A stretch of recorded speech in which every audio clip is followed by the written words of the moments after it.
Good afternoon, London. A very good morning, early good morning, Australia. Welcome to Chit Chat with Shehla. I am your host, Shehla Saeed Akhtar. And the aim of these shows is to bring inspiring women onto the show who talk about their journey, about their tips, and then everyone every time gains something from one or the other. So the guest I have on today has been known to me for a little over a year. Her energy is lit. Love it. She's so bubbly and full of exuberance. And you would not believe that she was once a bit lost and looking for her answers. According to her, her spiritual journey started in 2004 on a trip to Peru. And then she fled to Australia and trained as a transpersonal art therapist and a Reiki master. She has two beautiful children that she raised single-handedly, and all of this while she was going through postnatal depression and autoimmune diseases. Today, she has come out of all of that. She has her own thriving business where she helps women, empowers them, and she's here today to tell her story. So let's give a warm welcome to Kirsty Needham. Hello. Hi, Kirsty. Oh gosh, who is that girl? When you were saying it like that, it's like, oh yes, that actually all did happen. That is you. And I was just saying to you, wasn't I, Shehla, that it's weird being on this side of the camera. Like, I'm usually the one interviewing other people. So now I'm like, oh, I feel so honoured to be to be in this group and be a part of all of this. Thank you. Thank you so much. You're most welcome. Thank you for taking the time out and being on here. So tell us, shall we start with my round of questioning? It's so funny. It's like, thanks for taking the time out. I'm like, it felt like a night out tonight with kids. You know, when you've got to get ready before 7:30 you're going out and the kids have got to be down by 7 and you've got to get ready. I'm like, that's what happened before I came on here. So I'm taking the time. Like, yeah. This is your time. Skin of my teeth. Absolutely, the one child will get to that. Yeah. So what was I'm curious to know, what was the spiritual awakening in Peru? Woo! So I went on a quest after a big accident. I said a bit about this in my bio. I had a horrific accident where I fell 25 foot off a high ropes exercise, and how I even walked away was beyond me. You know, my guardian angels were around me that day. But anyway, to cut a really, really long story short, because it is a long story, I ended up in rehab, and this is for the injuries that happened to my back. I ended up in rehab, and it was a charity that supported me to go through this. So after 2 weeks, I had 18 months of physio. Yeah, 18 months of physio. I was out of work. Nothing was working. So in the end, I went to this rehab centre. And within 2 weeks of hydrotherapy, I was rolling down the hills again. So it was it blew my mind how when you are cared for and nurtured and held in a space of absolute love, how quickly your healing can happen, right? So then me going through this healing, taking me 18 months, I finally got to a point where I was not pain-free, but in a good place. Okay. And I was like, I'm going to give back. I'm going to give back someone so that they can have this experience too, because it costs an awful lot of money to put someone through this healing. Absolutely. So there was this trek that popped up on my computer. I was literally working one day, and you know when the ads pop in, you're like, oh, what's this ad come up? And the ad was trek to Peru for the charity that had helped me with my injuries. So I was like, yeah, no brainer, right on in. Wow. So I trekked to Peru with 42 firemen. It was absolutely wonderful. Cherry on the top. Yeah, I learned a lot there. But again, it's a long story. That whole time of trekking, we were in an altered state. So we didn't have enough food. the whole organization of the whole trip was absolutely absurd. It was like the worst trip organization you could ever imagine. So we didn't have enough food. We weren't getting enough sleep. We were carrying like our entire backpacks on our back, as well as 5 liters of water each. Whoa. Up and down mountains in altitude, right? There's me, like I'm just like this 20-something year old girl. And this is all after your bad crash. After the backcountry, right? So what happened is the time we actually got to Machu Picchu, we were in this really altered state. Yeah. So we weren't in like ordinary waking state, which we are right now. We were in a state of like we were hungry, we were tired, like we're absolutely exhausted. So by the time we'd got to Machu Picchu, we were kind of like out of it. Yeah. And the altitude sickness was like really kicking in. No one knew anything about it. Our guides weren't really didn't speak English, so we couldn't get any help off them. Anyway, so beautiful Machu Picchu in the mist, but there is a place called ONEWOMAN. So it's another mountain range, right? That is like, it's not as frequently visited as Machu Picchu is. So I was like, oh, what's this behind the mountain range? And so we climbed up there. It's quite a gnarly climb to get up there itself. But on the top of this mountain is huge, great big boulders. Like they're like huge boulders. And there's people up there meditating.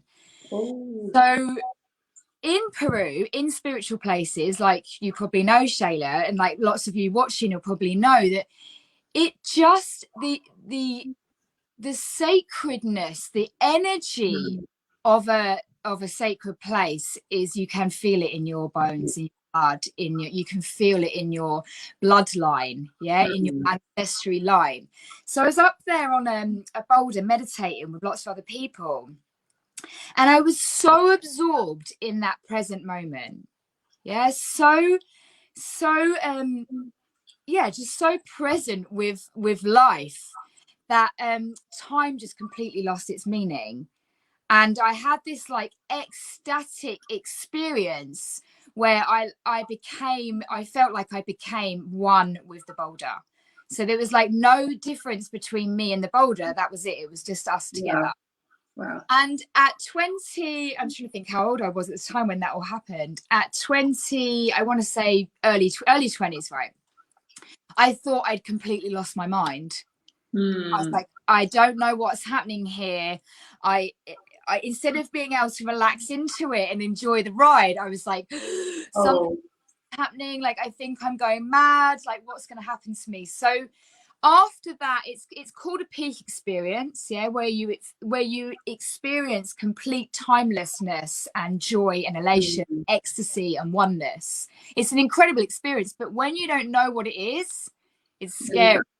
It's scary. So that happened to me, and after that it was like, sorry, may I cut you? Was it just yourself who was experiencing it, or the others as well? No, as far as I know, it was just me. Oh, okay. Other people. Then you couldn't have asked anyone. They wouldn't have been able to guide you. Yeah, I never, from our group, no one else was doing what I was doing. But there was other people up there meditating. So I have no idea, Shehla. I'd never even thought about that before. But it was such a turning point in my life from then, because nothing was the same after that. So it's like when you experience when you have a spiritual experience, life is never the same again. Never the same. Yes. You look back and you think, oh God, that was the turning point. That was the turning point. Beautiful. So when it all started for me, that's when it was like, right now, after that experience, I had this urgency to go on a quest. It was like something was taking over me. It wasn't me. It was another state of consciousness that was like almost giving me messages, right? Guiding you. Yeah, totally guiding. Wow, beautiful. So what is transpersonal art? I didn't look it up deliberately because I thought I'm going to ask Kirsty. So it's like jumping from like a spiritual peak experience to transpersonal art. So that journey from Peru took me to Australia. And there I studied transpersonal art therapy. So trans means beyond and personal means self, right? So it's the study of anything that is beyond the self. So altered states of consciousness, meditation. It is an experience that extends beyond the person. Yeah. So was the Peru experience a trigger for you going for this? Yeah, totally. So so between there's like obviously a massive story between Peru and Australia. Oh God, I missed that. We're jumping all we're going to jump all over the place with the story, but it's like there was a definite when we talk about Reiki, Shehla, I'll fill in the missing bit of okay. Oh, that would be nice. It's an experience where you go beyond the person to encompass the cosmos, the psyche, consciousness, the greater yeah. My next question was gonna be how did Reiki come about? So here's the bit in between Peru and the training. So after Peru, because I was just completely spun out, what I actually did is just left everything. I left my boyfriend, I left my job, I left the country, and I went on this quest. Like I said, I was like, I need meaning. I need to find what it is. And at that point, I thought it was external, right? So I went on this quest and I went traveling for a year. So I went all around Australia, New Zealand, South Africa. Wow. On the way back, my last stop before coming home was Pai in Thailand. So absolutely beautiful, again, really spiritual place, where you can feel the energy of the land and you can feel who came before you. And it was towards the end of the trip, and I was walking along and I literally fell over this sign, and this woman, this English woman, and you wouldn't hear really a British woman in that part of Thailand. And she was like, "You're right, love, what's going on?" Why is there a British person here? It was so, it's the synchronicities, the universe for you. And this woman said, "Oh, come inside the shop, let's clean you up, come inside the shop." And she had a coffee and cake shop. But as we got talking and we were conversing in beautiful conversation, she's like, "I do Reiki." And I knew what Reiki was, but I'd never, ever had Reiki at that point. And she's like, "Listen, come out the back and experience this." And she gave me a Reiki that still to this day, I have never experienced one quite like that. Wow. And again, it was like this message that was what I would be doing next. And as I sat in after that Reiki, completely life-changing Reiki, I sat in the coffee shop. Another traveler came in and she asked me, we got talking about life. Said, "What do you do for a living?" And I said to her, "Oh, I do stats for the fire service." And she looked at me and she's like, "Why are you doing that? That's not your sole purpose." I've never really thought about it before. She said, "Have you ever thought about doing something creative?" And we got talking, and then in the end, art therapy came up. So it was almost like in that one experience, the universe sent me what I would be doing. Your answers came through. It's almost like I felt your eat, pray, love moment there. I don't know if you watched that movie. There was no knight in shining armor coming to scoop me up. It was that. It was all down to me. I was knight in shining armor. Yeah. That kind of moment. There will be a book yet, Shehla, for sure. Oh, can't wait. Love that. I must let you know who's watching. Sadia Farhan Khan is here and she's saying very inspiring and uplifting. Indeed, it is, Sadia. And there was Suhair Malik. She's saying amazing chat. Anyone else who's watching, just put comments down so I can ask Kirsty or inform her. Kirsty, is it okay? Do you want to talk a bit about your PND, postnatal depression, that you said, and what helped you? Had you gone through all these healing strategies before that? Yes. Did they help? Next part of the story, Shehla. I love it. Oh my God! Thank God we're going in a chronological order then. The PND was obviously after children, so this was after all the training. another stint back in Australia for 5 years. Yeah. Oh, And then I came back, I fled from Australia back pregnant. And really at that point, I was scared. Yeah.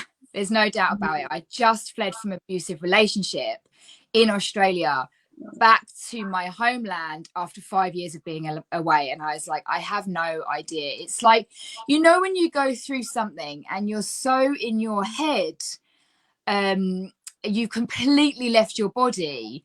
It's like the tools, even though you've learned the tools, it's like they're not accessible to you in that moment because you're so deep in the darkness. It doesn't feel like there's any light. Yeah. So the postnatal depression came. It's really I wasn't ready to be a mum. Yeah, it was that transition from, I didn't think I could get pregnant. I didn't think I could get pregnant. I've been trying for a long time with a previous boyfriend. And so when I was pregnant, it was like a real shock. And it happened in shock circumstances too. And so I think when any type of depression, something happens where you're not expecting it and your body isn't prepared for it, and it just sends you into a spiral. And if you're not supported and you don't have your networks around you, it's like that's when you really get stuck in that dark space. So for me, it was like I was pregnant on my own after this amazing life in Australia, coming back to then have the responsibility of being a mother. And I was like still in maiden energy. So I was still in full maiden, you know, like the stages, the archetypal stages of a woman. I was maiden. And so it was like I was catapulted into motherhood and not ready for it. So I really deep dived into depression. Having to bring this baby up on my own, I had like absolutely no idea what to do, how to do it. I was so sleep deprived. My baby she was not a sleeper. You either get a baby babies don't really sleep anyway, but no one told me that. It wasn't ready. And the sleep deprivation coupled with the trauma and everything else was just gnarly. Yeah. And the autoimmune disorders, you've written down conditions you suffered with. So has any part of these healing strategies helped with that? Are you incorporating that into? Yeah, it really, really helped. So again, autoimmune is like a deep state of disgust. Yeah, at that stage in my life, I'd been through postnatal depression. I'd had another baby on my own by that point. Yes, I had 2 babies by myself, right? And autoimmune was just like my body's way of shutting down. It's like you cannot keep doing this anymore, and you cannot keep giving your entire soul when there's nothing left in there to give. You know, your body's just going to shut down. And I was not loving myself at all at that stage. I was really hating on my body big time. So the autoimmune came, and to these tools really helped that when I was able to see the light of it. So the support of family, finding a tribe at that point when I was going through that. So I found a drum circle and a singing circle. Yoga helped me, meditation helped me, and also a deep drive that this just wasn't it. It's like, this can't just be it. I've been in this whole massive journey, and this feeling like this can't be it. So it's like that drive inside, that deep soul fire to live your soul's purpose. To do better. It got me out of that again. Yeah. Beautiful. Tell us about One Woman Cottage. Why the name and how did it come about? I'm curious to know. Oh, it's such a beautiful question, because it just makes me go back to the very beginning of where it did come from. And it was born through an art therapy session. Yeah. So when I was deciding, do I leave the country or do I stay in the country, even though I was advised that I needed to get out of the country?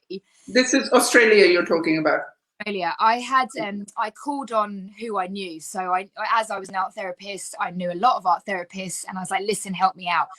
And what this amazing woman did, I'll never forget her, is she did timeline therapy with me. So which is where you go into your future dreams instead of focusing on the fears that are coming off. So when you're futurizing it, that's anxiety, right? So it was like full of anxiety, like I was in such, like, having really bad panic attacks. And so she's like, okay, instead of you looking at the future with fear, we're going to look at your future beyond your wildest dreams. And so she made me do a timeline of 5 years time. She said, where you want to be? And I said, I want to be in a cottage. I want to have a healing cottage. I want to have a healing home, so every room in the cottage can be full of different types of therapy, right? That was the vision. That's what I drew. And then so that's where the cottage part came from. Then when I came back to the UK and had my baby, one way of getting through it all was I started a blog, because I was awake all night long and I needed to do something. So many funny things happen when you're a first-time parent. I was like, I have to write this stuff down. So I started a blog and I was like, okay, so I'm a mum on my own. Okay, it's just one woman. I'm just one woman.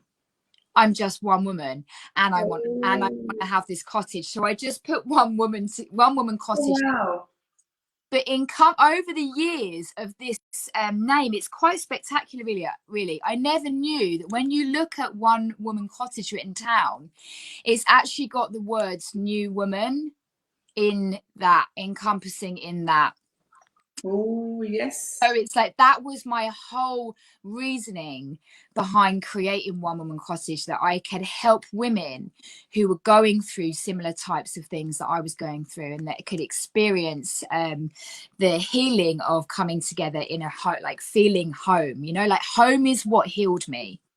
Coming home from Australia, coming home to myself. Yeah. Beautiful. Searching all out all the time, it was the home within me. So that's where One Woman Cottage was born. Wow, that's beautiful. That's incredible. So was the blog named One Woman Cottage? Yeah, it's still there. Does it still exist? I was going to ask. It's on WordPress if anyone wants to see it. It's absolutely hilarious. Like all the things I used to do when I was trying not to go into motherhood, and I was trying to stay in like I used to take my baby out on dates. So it's talking about all the funny things that happen when you first, because listen, that's all I had to get through. It's like, let's turn this into humor, because otherwise the darkness is too painful. Yeah. So true. So now tell us about the delicious tea.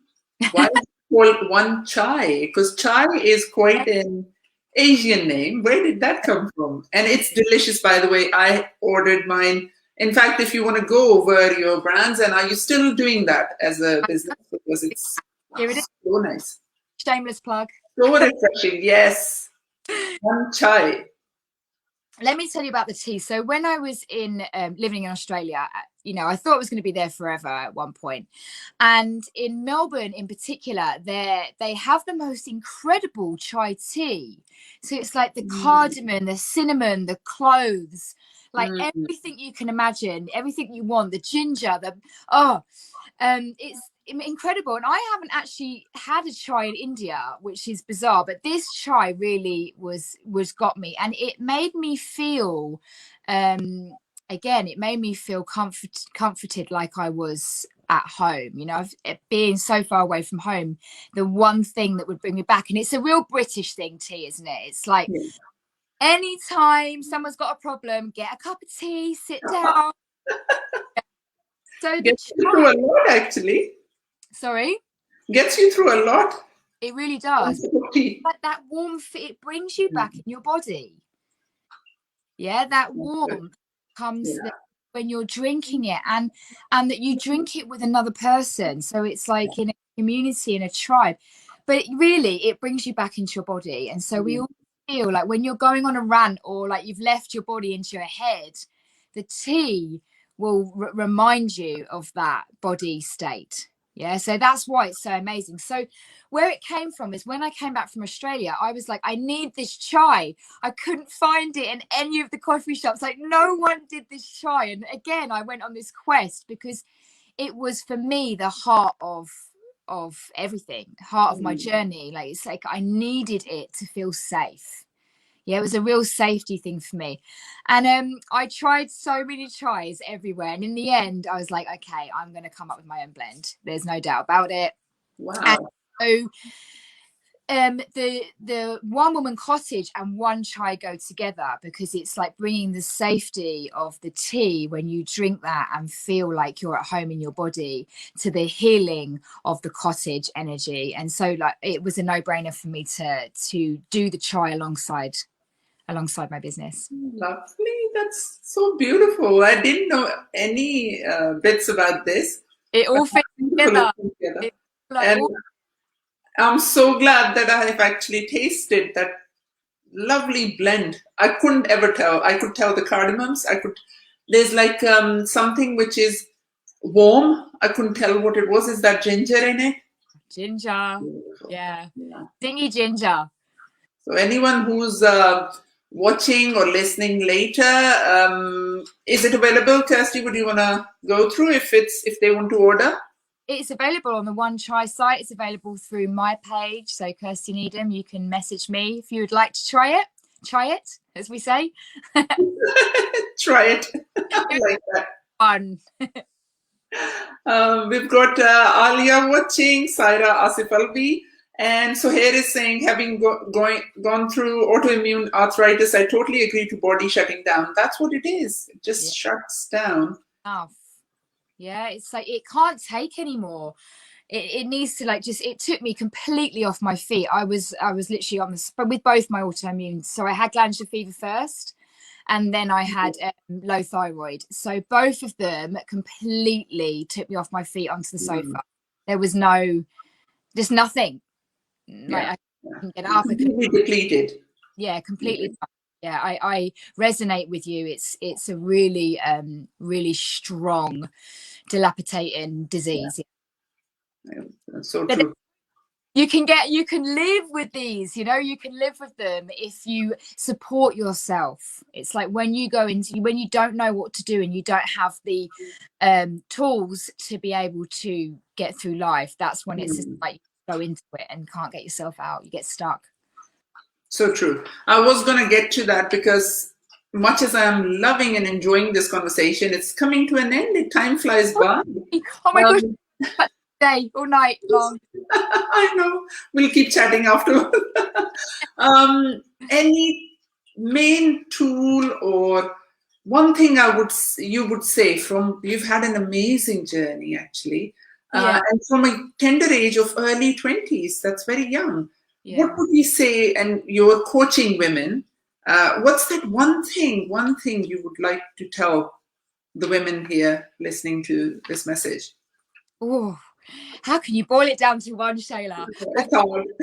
There's three. For me, it's like, I'm very influenced by shamanic teachings. Yeah, that was like there is something really rich in that, finding whatever it is, the medicine that you need in order to go forward, whether that's like natural medicine or medicine from nature, natural medicine. And for me, the one thing is coming together in tribe to sing, to dance.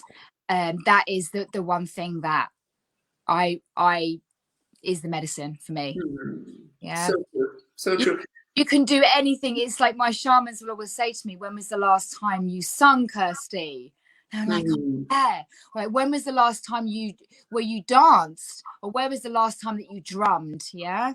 So like I have a drum as well, and all things together for me. It's like that heartbeat. The drum is the heartbeat of the earth. True. So, and in being in your body whilst doing that is. It's like the biggest disease in this world is the separation from ourselves. Yeah, the separation. That's the biggest disease. So it's like coming back into connection. Beautiful, beautiful. You just nailed it down into one, and beautiful. Um, thank you so much for coming on. And would you like to say what you've said is just so beautiful. I don't want to ruin it, but would you like to say a quotation or a phrase or anything else to leave the viewers with? I'd like to say a prayer. Okay, sure. Okay, so like another prayer that I use, and I sing it usually, but I'm just going to say it today. You can sing it as well if you want. It's I walk in beauty, beauty before me, beauty behind me, beauty above me, and beauty all around me. Wow. And that's something that I say every day to remind myself of like the pure love, the unconditional love, the beauty that's all around us. That is remarkable. And that's what a beautiful mantra to live with. Yeah, I walk in beauty. Beautiful. Thank you so much, Kirsty. Thank you for taking the time out. Take care, everyone. Thank you for watching. It was a pleasure. And thank you to everyone who watched. Bye. Bye.